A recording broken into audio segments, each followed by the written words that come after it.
La vacuna contra la COVID-19 ya está en México y durante los próximos meses llegarán millones de dosis más. La vacunación es universal y gratuita, empezando con el personal médico. Es momento de esperanza y tu ayuda es muy importante para enfrentar al coronavirus. Mientras te toca vacunarte, quédate en casa. Mantén limpias tus manos y guarda sana distancia. Recuerda, si te cuidas tú, nos cuidamos todos. Gobierno de México.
Muy buenas noches, son las 19 horas con 8 minutos, hoy estamos empezando un poquito tarde, del miércoles 20 de enero de 2021 y vamos a empezar aquí en el Palacio Nacional de México la conferencia de prensa diaria sobre COVID-19, la pandemia causada por el coronavirus SARS-CoV-2. Y hoy, igual que lo hemos estado haciendo desde que empezó la fase de expansión del programa de vacunación contra COVID, vamos a tener nuestro informe técnico y comentaremos sobre la vacunación. Nos acompaña nuestro colega y amigo, el doctor Cristian Zaragoza, quien es el director de Información Epidemiológica en la Dirección General de Epidemiología, que está al frente del doctor José Luis Salomía. Le voy a pedir al doctor Cristian Zaragoza, si es tan amable, de presentar el informe técnico y enseguida yo comentaré sobre vacunas. Por favor, Cristian.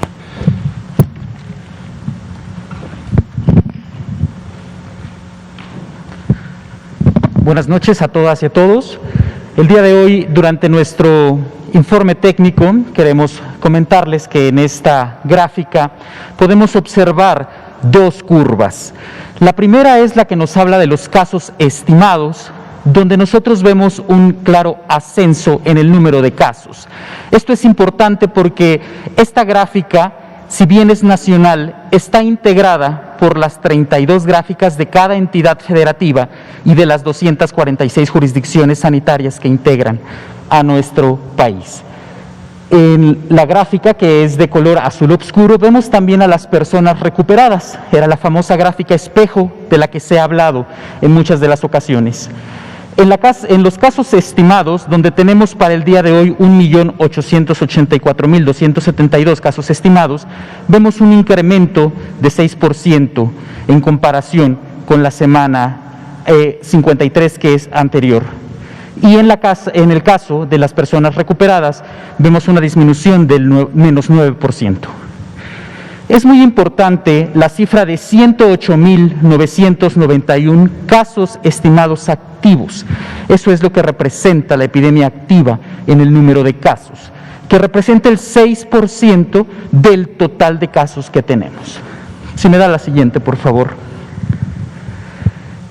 Esta gráfica nos dice que tenemos hasta este momento 4.244.955 personas notificadas, y esto es muy relevante porque un sistema de vigilancia epidemiológica perteneciente al Sistema Nacional de Vigilancia Epidemiológica tiene esta cantidad de registros. Gracias a esta cantidad de registros numerosa podemos hacer muchas inferencias. Tenemos 2.130.111 negativos y 1.688.944 confirmados. El porcentaje de positividad es de 45% a la semana epidemiológica 1 del 2021. Ustedes deben recordar que el año 2020, y lo pueden observar durante la gráfica, teníamos 53 semanas epidemiológicas. Para el año 2021 tenemos 52, y aquí ustedes van a ir viendo cómo progresivamente, conforme van apareciendo las semanas, recordando que una semana epidemiológica inicia el día domingo y termina el día sábado, se van a ir viendo y van ustedes poder observar la gráfica conforme vaya avanzando en tiempo. Este 45% de positividad nos dice que para la semana epidemiológica 1, de 100 personas a las cuales se les tomó muestra, 45 fueron positivas. Si me da la siguiente, por favor. Esta gráfica de letalidad por semana epidemiológica nos dice este 7% que para la semana epidemiológica 1, de todas las personas que enfermaron, del 100% de 100 personas que enfermaron, 7 fallecieron. Y aquí la pueden observar ustedes igual en estas semanas epidemiológicas y ven la disminución de un punto porcentual. Hasta este momento tenemos 144.371 lamentables defunciones, recordando que en estas defunciones tenemos las defunciones que son dictaminadas, que son asociadas epidemiológicamente, y todas aquellas que tienen una muestra positiva. La que sigue, por favor. Disponibilidad. Este tema es sumamente relevante porque nos dice que en camas generales cómo está nuestro país.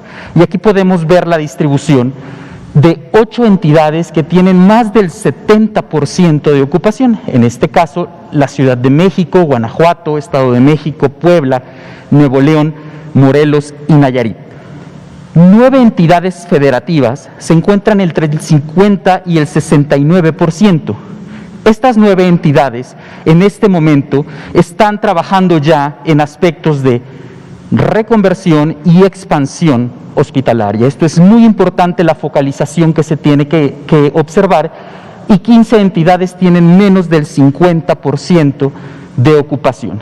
Esto nos dice en un total que tenemos a nivel nacional en camas generales un 61% de ocupación.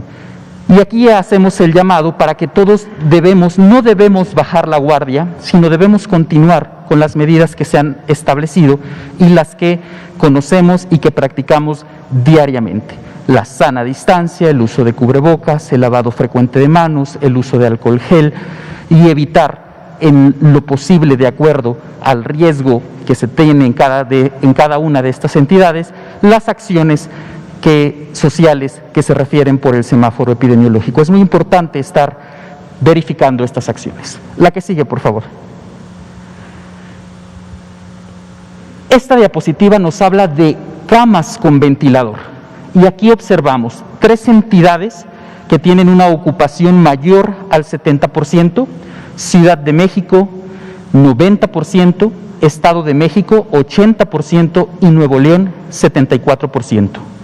8 entidades que tienen entre 50 y 69% y 21 entidades con menos del 50%. En general, el 53% de ocupación nacional se tiene en camas con ventilador. Y aquí es muy importante recordarle a la población las medidas y sobre todo en las personas que presentan los síntomas, que acudan oportunamente a los servicios para poder recibir atención.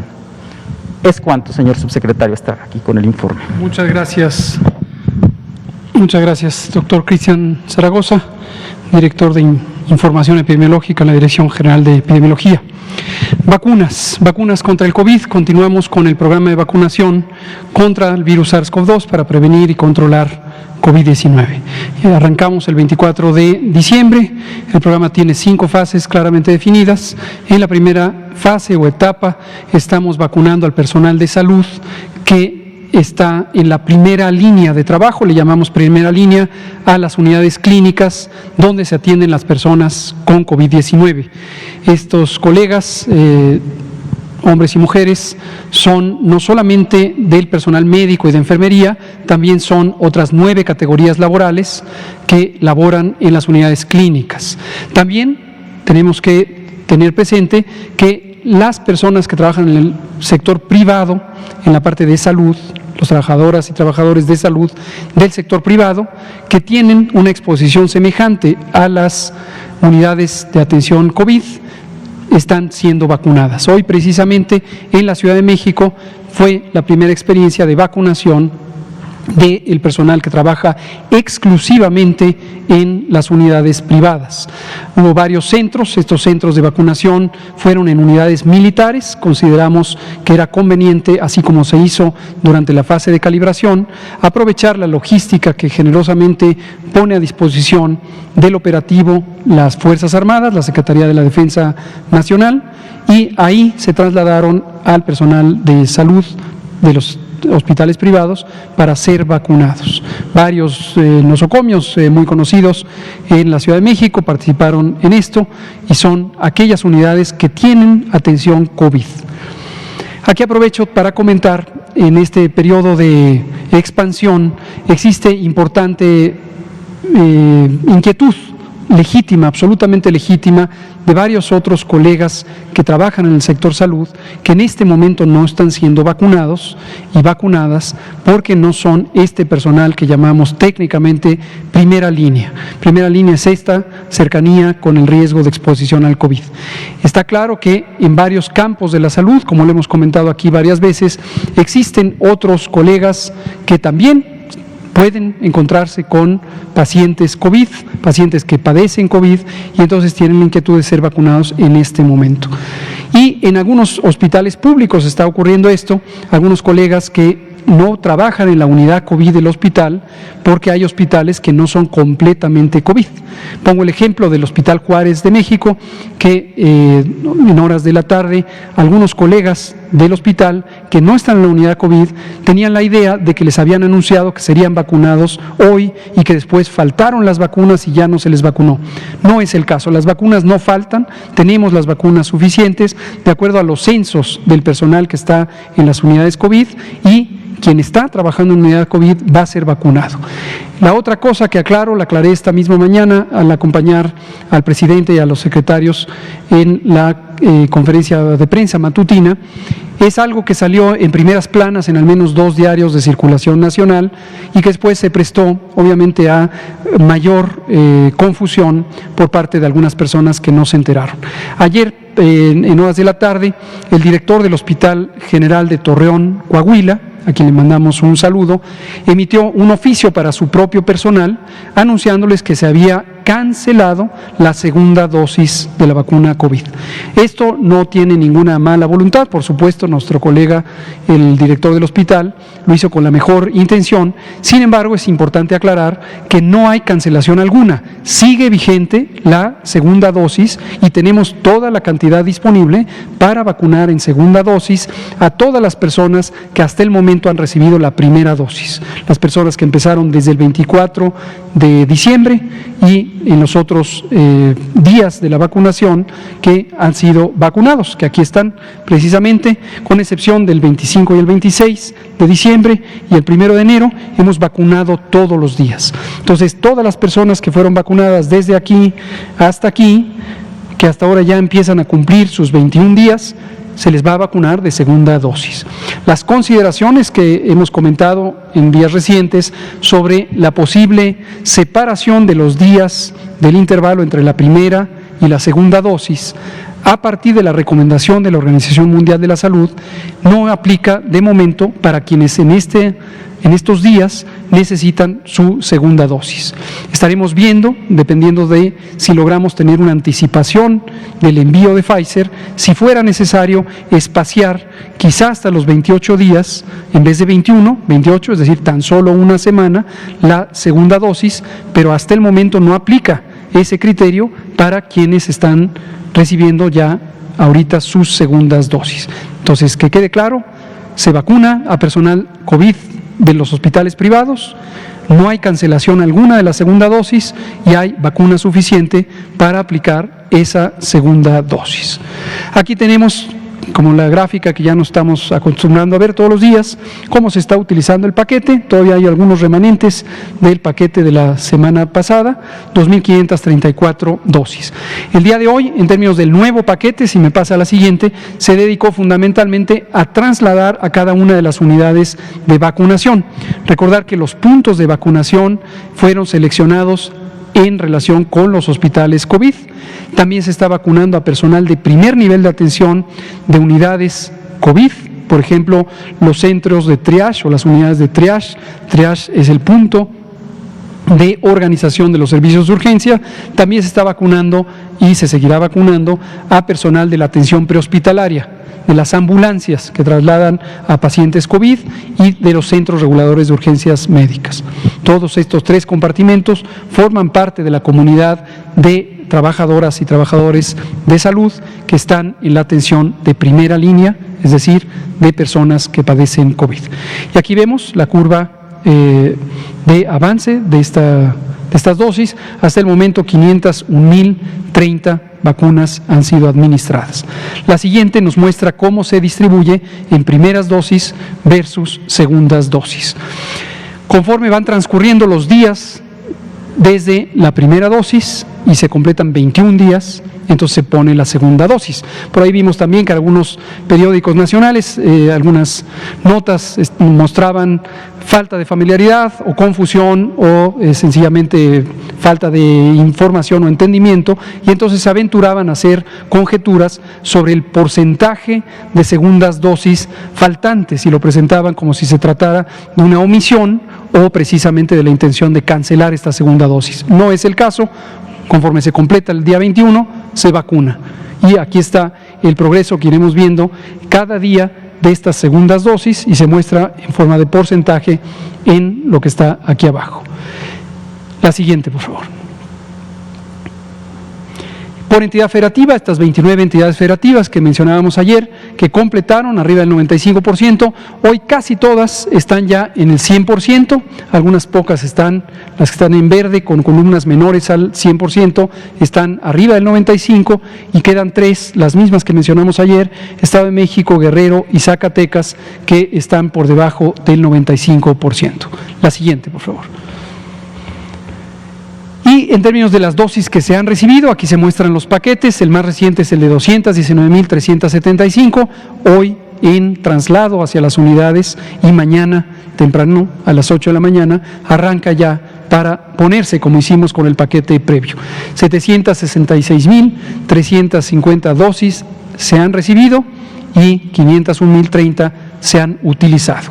Reserva que habíamos comentado en días pasados, que representaba el 8% de este total, 439.725, ya no está en el INCAN porque ha sido desplazado a algunas de las unidades de vacunación.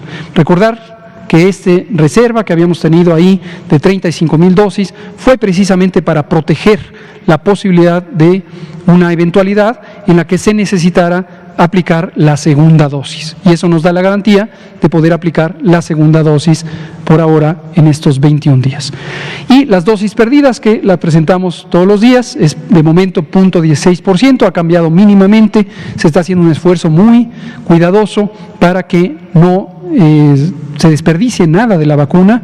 Recordar que convencionalmente en los programas de vacunación se calcula que puede llegar a desperdiciarse hasta el 20% del producto. Este es un producto sumamente valioso, no tanto o no solo por su valor monetario, sino por la protección que brinda en un momento crítico en el que tenemos que proteger por ahora a los trabajadores de la salud y muy próximamente a las personas adultas mayores. Entonces, solo 0.16% ha sido la pérdida. La siguiente. Y vemos ahora, por último, los ESAVIS, eventos supuestamente atribuibles a vacunación e inmunización, que los sumamos porque en la medida en que se van presentando vacunación, se presentan estos ESAVIS. Y los ESAVIS, recordar, son en su enorme mayoría las reacciones que de manera esperable presentan el organismo humano. Dolor en el sitio de inyección, dolor de cabeza, mareo, náusea, a veces fiebre puede aparecer en algunos días, dolor muscular. Parte de estos síntomas es la propia respuesta inmune. Cuando el organismo humano empieza a desarrollar una respuesta inmune ante un agente externo, que en este caso es el ARN mensajero del virus COVID, recordar que imposible que cause enfermedad, imposible, esta vacuna y las demás que se utilizarán no pueden causar infección por el virus SARS-CoV-2, porque no son virus viables o virus vivos. En este caso, con la vacuna de Pfizer, ni siquiera es una partícula viral, es un pequeño segmento del material genético con el que se fabrica de manera directa en las células la proteína de espícula, la proteína de espiga que causa la respuesta inmune. Y tenemos de graves, es menos del 1%, aquí se ven los números perfectamente, 34 no graves, 2.452 graves, perdón, al revés, 34 graves, 2.452. En el conjunto es 0.5%, muy dentro de lo esperable para cualquier programa de vacunación.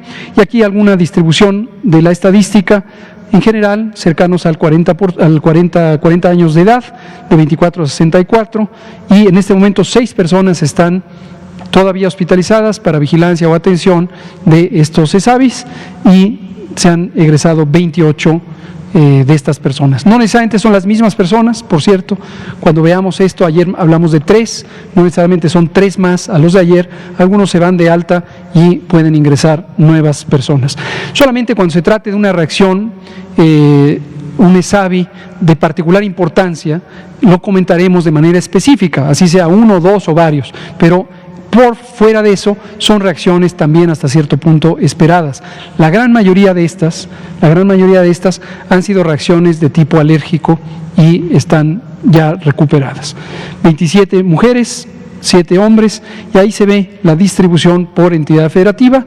Y hasta el momento, a pesar de que Coahuila tenga 7 eventos, no identificamos un patrón específico que muestre alguna señal de preocupación por entidad federativa o por los lotes que son utilizados. Muy bien, vamos a pasar a preguntas y comentarios. Vamos a empezar con Demián Duarte y nos seguimos por acá con ustedes. Seguro. Sí, buenas tardes. ¿Qué tal, doctor López-Gatell? ¿Qué tal, doctor? Un gusto en saludarlo. 3 rapiditos. Uno, doctor, el tema de la autorización de las vacunas. Vi con mucha atención que el día de ayer en el Pulso de la Salud el canciller habló particularmente de la Sputnik 5 y de la vacuna CanSino. Sin embargo, es notorio que la COFEPRIS no las ha autorizado todavía, por lo menos no hasta este momento. La pregunta en particular es, bueno, ¿cómo va el proceso de aprobación? Y también el canciller habló de otras vacunas, incluso se anunció ayer una nueva vacuna rusa que tiene 100% de efectividad, saber cómo va ese procedimiento. La otra cuestión, doctor, es un tema que se habló al principio, no se ha vuelto a hablar, por lo menos no mucho de él, es sobre los tratamientos. Si ustedes tienen ya identificados tratamientos efectivos para curar a los que se enferman de coronavirus, porque bueno, sabemos que hay gente que va a ir al hospital, gente que bueno, toma ciertos medicamentos quizás por la sapiencia o la cultura, ¿no? Que tenemos de automedicarnos, pero no existe, por lo menos hasta ahorita, un medicamento que se haya recomendado para atender un caso de coronavirus. Y finalmente un tercer asunto es en Sonora, pero también en Reino Unido y en algunos otros lugares se ha dado con esta idea de que los perros de algunas razas, en específico el pastor alemán, quizás los labradores, tienen la capacidad de detectar con el olfato a las personas contagiadas de coronavirus. Incluso en mi estado inició un programa piloto precisamente para detectar a personas que puedan estar contagiadas utilizando unidades caninas. Preguntarles si ustedes han visto esto como una posibilidad para aplicarlo a nivel nacional y bueno, qué tan certero es evidentemente la utilización de los perritos para ayudarnos con la pandemia. Gracias. Muchas gracias, Demián Duarte.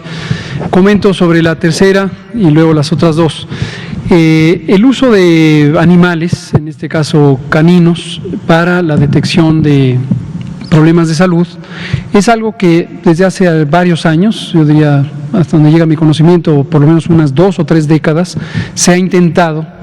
Esto porque se conoce, lo que voy a decir ahora es con las limitaciones de que yo no soy médico veterinario, soy médico de humanos, entonces conozco poco sobre la fisiología de los perros, pero en general se conoce que los caninos y otras especies animales distintas al humano tienen un olfato sumamente sensible con una gran capacidad de separación o discriminación y a la vez pueden ser entrenados para reconocer ciertos olores y asociarlos con algo que les estimula una conducta en particular. Esto, por ejemplo, es muy conocido el uso de perros o la colaboración, vamos a llamarle, de perros en las labores de seguridad pública para la detección de estupefacientes o de armas o de otros productos que interesa por razones de seguridad pública detectar. Y entonces se les entrena a los perros para que cada vez que huelen algo que identifica a un producto, entonces reciben un estímulo y ese estímulo los condiciona a comportarse de cierta manera, ladrar, quedarse viendo de frente al producto, etc. Y este principio se ha usado, insisto, desde hace unas 2 o 3 décadas, hasta donde llega mi conocimiento, para entrenar y detectar ciertos olores. En materia de cáncer ha sido uno de los modelos de trabajo, cáncer pulmonar, cáncer de colon, son algunos de ellos. Y lo que ha limitado, hasta donde tengo conocimiento, el uso generalizado, es que es sumamente demandante el proceso de entrenamiento, desde luego de cuidado de los propios animalitos y de reemplazo. Entonces, al final del día, cuando se trata de un problema mayor en términos numéricos, posiblemente limita la posibilidad, porque una unidad canina unos 2, 3, 5, 7, 10, 15 perros, requieren entrenamiento, eso es costoso y requiere tiempo también, requiere personal especializado, pero después, ¿cuánto puede funcionar comparado con otras técnicas diagnósticas? Entonces, en un momento dado, si comparamos la eficiencia en términos de tiempo, en términos de costo, de un diagnóstico convencional de laboratorio, ya sea PCR o la prueba antigénica que ahora estamos usando desde hace varios meses, contra el tener a los perros, respecto a la certidumbre de su capacidad diagnóstica, pues se vuelve complicado logísticamente hablando el tema de los perros. Y eso es lo que nos llevó a no tener un interés particular por esto. Pero estaría muy interesado de saber qué pasó en Sonora. Tuve conocimiento por los medios de que se había intentado este modelo. Respecto a las otras dos preguntas de Demián, mi día hoy se dedicó a estas dos cosas precisamente, entre otras. Hablo primero de las autorizaciones sanitarias de las vacunas, cuál es el estado que guardan. Pfizer, la vacuna que estamos usando, fue autorizada, lo anunciamos hace varias semanas, en antelación a la llegada del producto y su uso. Entonces, cuando llegó el producto, desde luego ya estaba autorizada y se está utilizando. AstraZeneca, todavía no está listo el producto para ser aplicado. Hoy llegó en horas de la madrugada el embarque a granel, pero como explicamos esta mañana, este embarque a granel se va a la planta de Leomont y todavía no va a ser directamente utilizado. A finales de marzo, de acuerdo al calendario, ya será utilizado. Sin embargo, el 4 de enero próximo pasado, se le dio la autorización sanitaria. Ahora, aquí es importante aclarar, en todos los países del mundo que hasta el momento han autorizado cualquiera de las vacunas COVID, para todas las vacunas COVID, digamos la diversidad de vacunas COVID que en este momento están ya sea en uso o en autorización próximas a uso, no se trata de un registro sanitario definitivo. En México le llamamos registro sanitario, en otros países se le llama más genéricamente autorización sanitaria. Esto es el permiso de la autoridad sanitaria para el uso definitivo, permanente o de largo plazo de un producto farmacéutico. Para que eso ocurra, se requiere haber completado el ciclo de investigación clínica con resultados finales de los ensayos clínicos fase 3. Y estos resultados finales todavía no están disponibles para ninguna de las vacunas. Ayer en un programa de radio, un colega del sector privado, uno de los hospitales que hoy precisamente llevó a su personal a vacunarse en el colegio militar, el hospital ABC, escuchaba yo en el radio que este colega hablaba con bastante vehemencia respecto a unas vacunas y hablaba en contra y hablaba en favor de otras y decía que para unas ya se tenía los ensayos clínicos terminados y para las otras no. Creo que ahí le falta un poquito de información o conocimiento. En ambos casos, en todos los casos, y aquí en México y en Estados Unidos y en Reino Unido, todos los países, no se tienen disponibles los resultados finales de los ensayos clínicos. Por una sencilla razón, el diseño de los propios ensayos requiere un seguimiento de 2 o hasta 3 años de las personas que están en estudio. Entonces, ni para Astra ni para Pfizer se tienen los resultados finales, ni en México, ni en la FDA de Estados Unidos, ni en la Agencia Europea de Medicamentos. Pero, dada la condición de emergencia, es muy importante no esperar. Imagínense que esperáramos 2 o 3 años hasta tener resultados finales, pues habría un daño importante a la población. Entonces, afortunadamente los ensayos clínicos, desde que fueron diseñados, consideran la posibilidad de que con resultados intermedios se tenga suficiente certidumbre, garantía de que se trata de productos seguros y de productos eficaces, que junto con el criterio de calidad en su manufactura son los 3 elementos principales de juicio de las agencias de regulación sanitaria del mundo y desde luego incluida COFEPRIS de México. Entonces, ¿cuál es la autorización que se ha dado? El término genérico es autorización de uso en emergencias, AUE o EUA en inglés. Esto se usa, es un término convencional en la regulación sanitaria del mundo. Y con esa autorización de uso en una condición de emergencia, no hay que perder de vista que los productos no dejan de estar bajo un régimen de observación científica que requiere seguimiento. En parte, el seguimiento de los ESAVIS, que aquí presentamos abierta y transparentemente todos los días, nos parece conveniente que la población sepa cómo se está comportando la vacuna que se está poniendo. No estoy seguro si en otros países del mundo se presenta todos los días cómo va funcionando los ESAVIS, los eventos secundarios. Y parte de estos ESAVIS se vigilan porque interesa proteger a las personas que se ponen la vacuna y reaccionar oportunamente si es que requieren alguna atención, pero en parte para compartir el conocimiento en el mundo y que se pueda seguir informando sobre cuál es el desempeño de estas vacunas. Finalmente, el conocimiento se construye entre los distintos países. La Organización Mundial de la Salud participa también en estos mecanismos de farmacovigilancia y si en un momento dado lo que ocurre en varios países fuera sospechoso de un patrón común de algo que preocupara, se podría llegar a tomar decisiones sobre el manejo de la vacuna, el uso de la vacuna, que afortunadamente no es el caso hasta el momento. Entonces tenemos esas dos vacunas, en orden de aparición, Pfizer, AstraZeneca. En las posibilidades, en el horizonte de posibilidades, tenemos la vacuna de CanSino, una empresa china que está asociada con una empresa canadiense. De este producto se está realizando el ensayo clínico fase 3 en varios países, incluido México.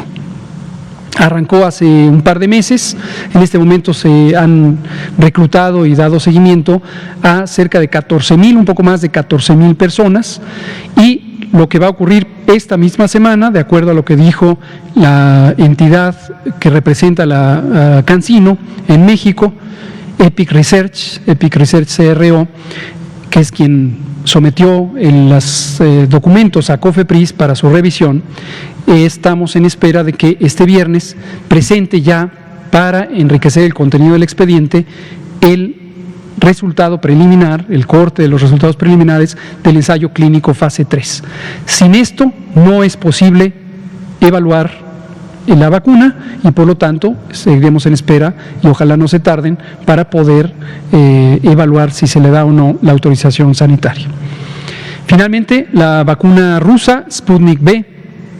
Esta vacuna, como lo comentamos en tiempo real, el miércoles 6 de enero fuimos en una misión especial encomendados por el presidente López Obrador y en mi caso también por el secretario de Salud, y fuimos a Argentina a conocer cuál había sido la ruta que siguió el gobierno argentino, primero para llegarse de información creíble, sólida, completa, transparente sobre la vacuna, segundo, cómo había evaluado la Agencia Argentina de Regulación Sanitaria, el análogo de COFEPRIS o de la FDA, que se llama ANMAT, Agencia Nacional de Medicamentos, Alimentos y Tecnología para la Salud, cómo había procedido a evaluar el expediente. Dicho sea de paso, la agencia argentina ANMAT es una agencia que, de acuerdo a los estándares de la Organización Mundial de la Salud, tiene un alto desempeño, se considera así una agencia de regulación sanitaria de alto desempeño, muy prestigiosa en el mundo y en la región. Entonces nos da confianza en un momento dado si una agencia de estas características ya pasó por el proceso. Fue muy gratificante la experiencia, como lo comentamos, porque pudimos conocer la ruta crítica, pudimos hablar con los funcionarios rusos, pudimos conocer cómo evaluó Argentina las buenas prácticas de manufactura y el expediente de la vacuna Sputnik V. Y esta vacuna estará siendo evaluada por COFEPRIS, conforme igual se vayan completando los elementos del expediente. Tiene mucho más avanzado, prácticamente todo el expediente de Argentina fue conocido por México y está ya en manos de COFEPRIS desde el propio fin de semana cuando regresé del viaje de Argentina, y solamente había 2 o 3 detalles que tenían que ser específicos para el expediente mexicano. Todo esto está haciéndolo COFEPRIS, y aquí les recuerdo que COFEPRIS requiere tener autonomía de gestión esto por especulaciones que se dieron hace algunos meses por parte de algunos medios respecto a la adscripción de COFEPRIS a la Subsecretaría de Prevención y Promoción de la Salud. Aunque yo estoy a cargo de supervisar el buen avance de COFEPRIS, yo no me involucro en las deliberaciones técnicas que tenga COFEPRIS, son autónomas y yo simplemente tomo conocimiento de lo que vaya ocurriendo. Entonces, eso es el estado que guarda. Finalmente, un momentito, tratamientos, me interesa comentar sobre tratamientos. Efectivamente, hoy precisamente tuve varias conversaciones con algunos colegas clínicos, el doctor Rafael Valdés, quien es el director de la unidad temporal en el Centro Banamex, y también el doctor David Kersenovich, director del Instituto Nacional de Ciencias Médicas y Nutrición Salvador Subirán. Y reflexionábamos precisamente sobre las oportunidades de incorporar nuevas terapéuticas. Y una de las inquietudes nos resulta un tanto inquietante que cuando surgen ideas en los medios de comunicación sobre medicamentos que pudieran ser útiles para tratar el COVID, esta información se propaga a una velocidad impresionante que no necesariamente guarda relación con la solidez de la evidencia científica. Así fue con la hidroxicloroquina, así fue con la ivermectina, así fue con la acitromicina, que es un antibiótico de uso común, y con otros. Y esto llevó a un uso desmedido de estos medicamentos, fuera de lo que es razonable con base científica, y preocupa mucho porque tanto en hospitales medianos o grandes o consultorios particulares se abusa de estos medicamentos, se utilizan fuera de una indicación terapéutica autorizada, y aquí en esta misma conferencia hemos presentado varias veces la guía de tratamiento contra el COVID que avala, recomienda el sector salud mexicano, no solo la Secretaría, el sector, pero desafortunadamente se pasa a utilizarlos. Entonces lo que estábamos viendo es cómo podríamos continuar el esfuerzo de tener una mejor práctica médica, particularmente en el sector privado pequeño, que es donde hay menos estándares de práctica, con la ayuda precisamente de centros de excelencia que han demostrado tener alta efectividad en el uso de distintos esquemas de tratamiento.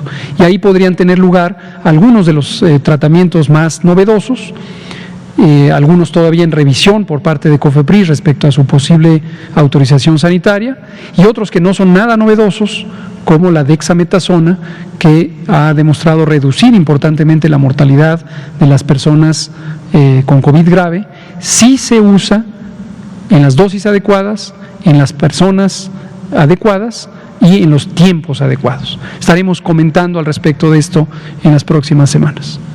Gracias. Adelante. Buenas noches, subsecretario López-Gatell. Víctor, buen día para Víctor Blogs y México Informa de YouTube. Dos preguntas, doctor. La primera sería con las brigadas Correcaminos. Bueno, yo comparto información a los beneficiarios de las pensiones, adultos mayores y las personas con discapacidad, y quería saber, en dado caso de que ninguno de estos adultos mayores o ninguno de estas personas que tienen su discapacidad no acepten la aplicación de la vacuna, ¿qué es lo que va a suceder? ¿Va a estar condicionado que sea entregado su apoyo que ahorita ya les toca?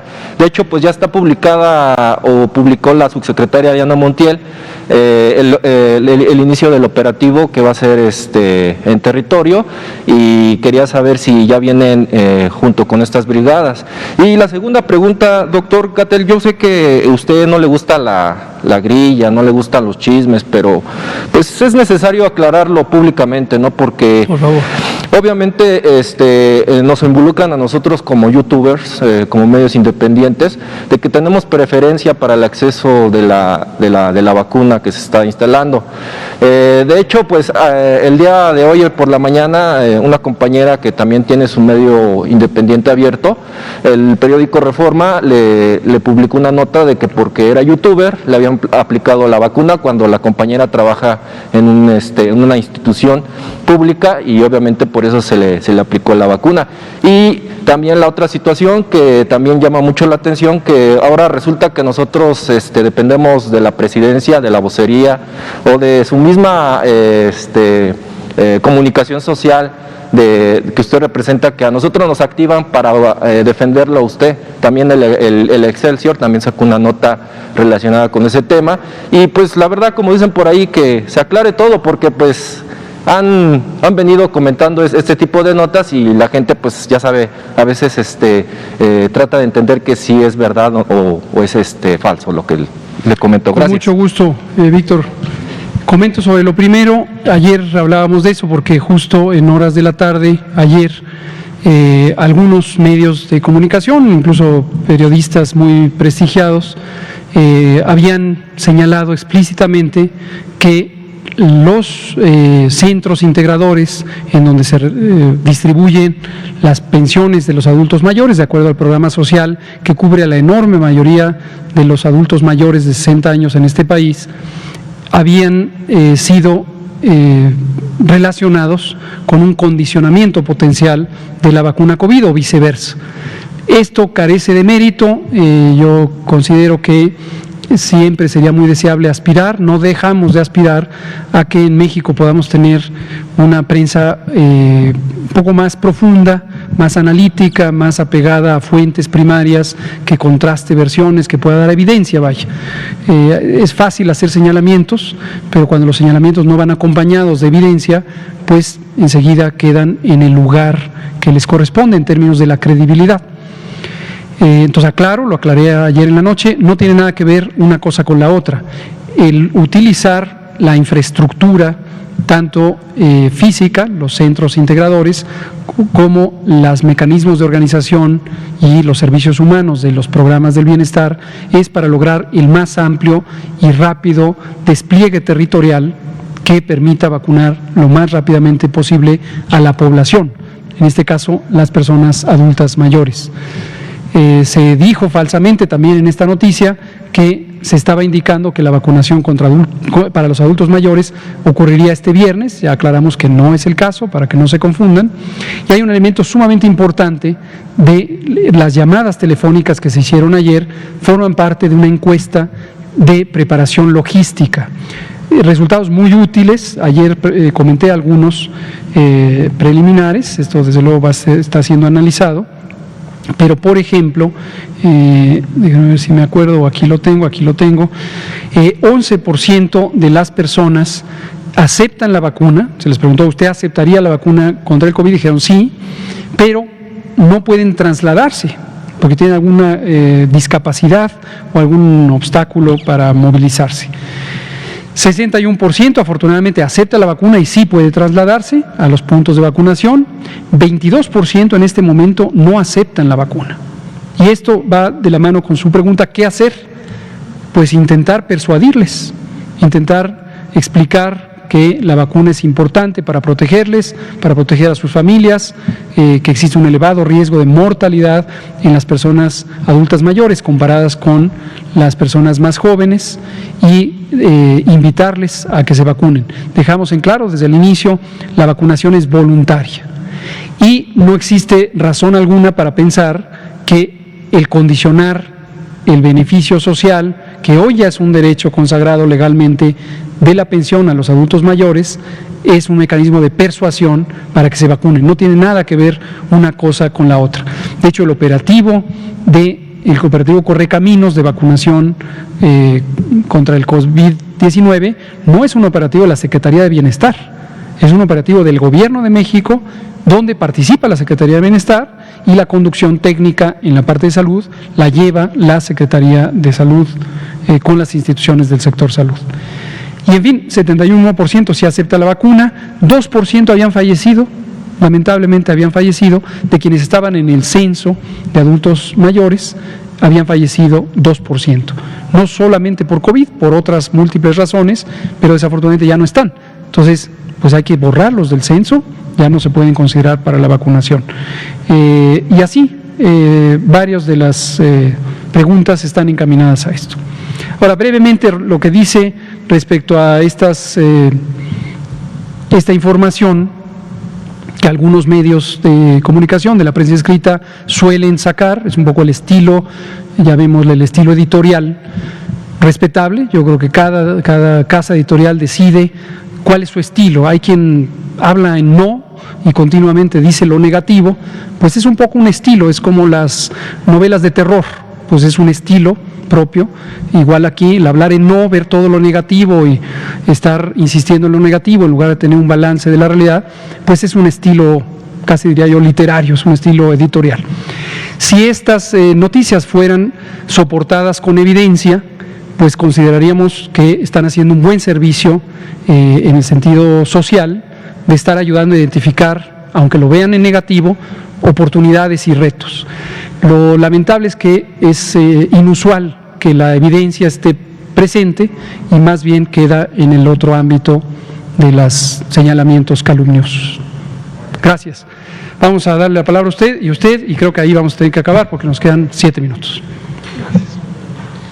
Buenas noches, Ignacio de Alba, de Pie de Página.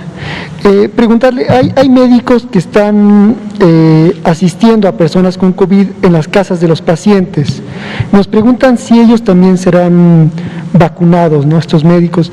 Y también hay inquietud sobre los médicos que trabajan en consultorios adyacentes a farmacias, que también están en contactos con personas que parece que tienen COVID. Gracias. ¿Cómo no? La respuesta clara, directa y simple es sí a ambas. Los están considerados, los hemos identificado. Para los consultorios adyacentes a farmacias, desde hace varias semanas, justamente se pidió el hacer el censo de identificación y a la Asociación de Farmacias.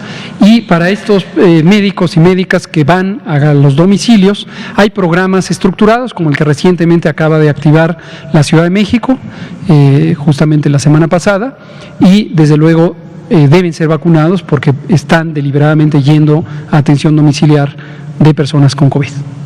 Muchas gracias. Por favor, la última, vez si nos da tiempo de una más. Sí, gracias, doctor Hugo López-Gatell, doctor Cristian, compañeros. Polo Puga, doctor de redes sociales, Política para la Banda, y Polo Puga, el canal personal. Sabemos que esta vacuna está autorizada solamente para los ejecutivos federales, autorizada bajo emergencia. Sin embargo, bueno, pues algunos gobernadores andan haciendo ahí politiquería de antemano, como decía Víctor, pues a usted no le gusta como que este rollo. Sin embargo, pues hace unos minutos el gobernador de Nuevo León, Jaime Rodríguez, acaba de informar a través de su cuenta de Twitter que pues ya tuvo una reunión virtual con empresarios rusos, el secretario de Salud, Manuel de la O, y anunció que hay un laboratorio de ese país interesado justamente en instalarse en Nuevo León, y dice lo siguiente: hoy en medio de esta pandemia y ante la difícil situación que vivimos al perder tantas vidas a causa de esta terrible enfermedad, debemos buscar una mayor disponibilidad de dosis para los nuevoleoneses y así darle agilidad a la vacunación. El doctor viajará a Rusia para hacer trámites de cómo adquirir vacunas del laboratorio Gamaleya, la vacuna Sputnik 5, y cómo podemos facilitar la producción de vacunas en Nuevo León. De concretarse, el laboratorio se instalaría en la entidad en un lapso de 2 a 3 meses, es lo que comenta el gobernador. Y hacerle de su conocimiento, doctor, también reforzando un poquito lo de las redes sociales, nos han estado censurando muchísimo algunos compañeros. En mi caso particular, me quitaron una página de Facebook. En diciembre vine a preguntarle justamente, me tocó al doctor Ricardo, y yo soy recuperado COVID. Y bueno, le digo, oiga, en este proceso pues mucha gente me sugería, lo que les agradezco mucho, pues que tomara dióxido de cloro. Le digo, entonces, ¿qué sabe usted al respecto? Y también, pues, que hay mucha gente que no se quiere poner la vacuna o no se la va a poner porque, pues, dicen que nos van a poner un microchip y estas ondas. Me gustaría saber, pues, su respuesta, ¿no? Y fue prácticamente esa parte de la respuesta del doctor Ricardo la que colocamos en nuestro Facebook, y nos la quitaron la página que porque es desinformación y que esto pues está afectando socialmente, ¿no? También en ese mismo inter, doctor, pues que sepa que en el caso yo soy de Aguascalientes, en la entidad cuando me di positivo, pues traté de marcar, mejor dicho, marqué a todos los números que dan ahí en la publicidad de COVID, esto y lo otro, pero ya a conciencia como para ver cuál es el proceso, cómo se lleva a cabo este seguimiento epidemiológico y todo esto, y en ninguno de los teléfonos que da el gobierno de Aguascalientes hay respuesta. Entonces creo que no hubo una respuesta concreta, no supieron darme información. Creo que es importante que usted lo sepa, porque al final de cuentas ustedes dependen de la información de las entidades, y si todo este tipo de casos, que en el mío personal, pues quedé ahí como, pues positivo, me quedé en mi casa, seguí el protocolo y tan, pero pues creo que en el gobierno no hubo un antecedente real, y también pues que sepa que esto puede ser parte de lo que esté haciendo esa ruptura de la información que ustedes están al final del día capturando. Es todo, doctor. Cómo no, muchas gracias. Respecto a la información, pues qué lamentable que haya censura, consideramos importante, esto lo ha dicho el presidente López Obrador, es la convicción de los funcionarias y funcionarios que trabajamos en su gobierno, que debe haber libertad de expresión. Cada quien expresa y cada quien se hace responsable de sus propias aseveraciones. Es justo lo que comentábamos. En particular hay un par de diarios de circulación nacional, uno parece ser la sucursal del otro, casi siempre ponen las mismas noticias en distintas modalidades y siempre son con este enfoque del no, pero es parte de la diversidad de la expresión en un país libre. Entonces, qué bueno que lo haya, y el pueblo, los lectores, las lectoras, pues harán su juicio sobre qué tan creíble es un medio que sustenta o no lo que afirman. Respecto a los tratamientos, este famoso dióxido de cloro ha sido famoso porque es un poco el ejemplo de lo que decía, circula en las redes sociales, circula en algunos medios de comunicación y se implanta en la conciencia de las personas que están deseosas de ver alguna alternativa terapéutica cuando son muy pocas o casi ninguna. Y periódicamente rastreamos nosotros la información, qué tan sostenible, qué tan creíble, sólida, integrada es, y no hemos encontrado que así sea. Me han llegado a plantear, incluso formalmente a la oficina, esta idea del dióxido de cloro. La postura que tenemos no es una postura personal, es una postura institucional, es toda posible molécula, todo posible tratamiento debería ser evaluado, pero los estándares científicos tienen que ser los mismos.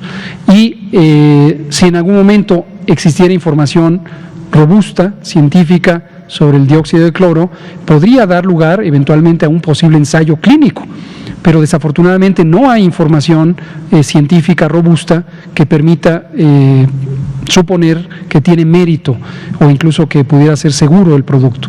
Entonces, de momento no recomendamos el uso de dióxido de cloro porque precisamente esa evidencia sigue sin llegar. Eso es lo que puedo comentar hasta ahora.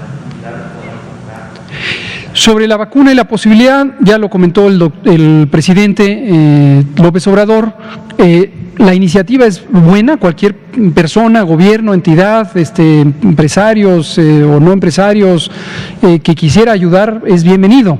Por ahí salió también una noticia de que empresarios veracruzanos habían juntado un dinerito para comprar, y en este caso 2 millones de dosis de Sputnik V y venderla a 800 pesos. Primero, no tenemos ninguna presentación formal de este tipo de proyectos. En un caso son un grupo de empresarios, no tendría por qué presentarlo. En otro caso, si no hay formalmente una obligación, supondríamos que hay una cortesía institucional y en su momento el gobierno de Nuevo León presentará formalmente este planteamiento o lo harán a través de nuestro amigo, colega, el secretario de Salud, Manuel de la O. Cavazos, un excelente médico, un excelente secretario de Salud, pediatra, académico, muy sólido, muy serio. Entonces, pues deseamos éxitos. Si esta misión ocurre, él viaja a Rusia en este momento, que hace un frío tremendo, solo que vaya bien abrigado, pero desde luego le deseamos éxito a nuestro querido secretario de Salud del Estado de Nuevo León y estaremos ansiosos de conocer qué es lo que concretó y qué oportunidades hay para México, no solo para tratar o prevenir el COVID, sino incluso en el ámbito del desarrollo económico, si es que se concreta un proyecto realista de producción a mayor escala. Muchas gracias. Aquí terminamos, son las 20:02. Muchas gracias por su atención. Vámonos. La vacuna contra la COVID-19 ya está en México y durante los próximos meses llegarán millones de dosis más.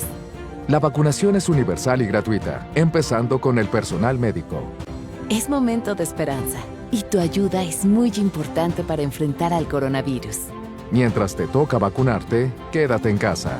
Mantén limpias tus manos y guarda sana distancia. Recuerda, si te cuidas tú, nos cuidamos todos. Gobierno de México.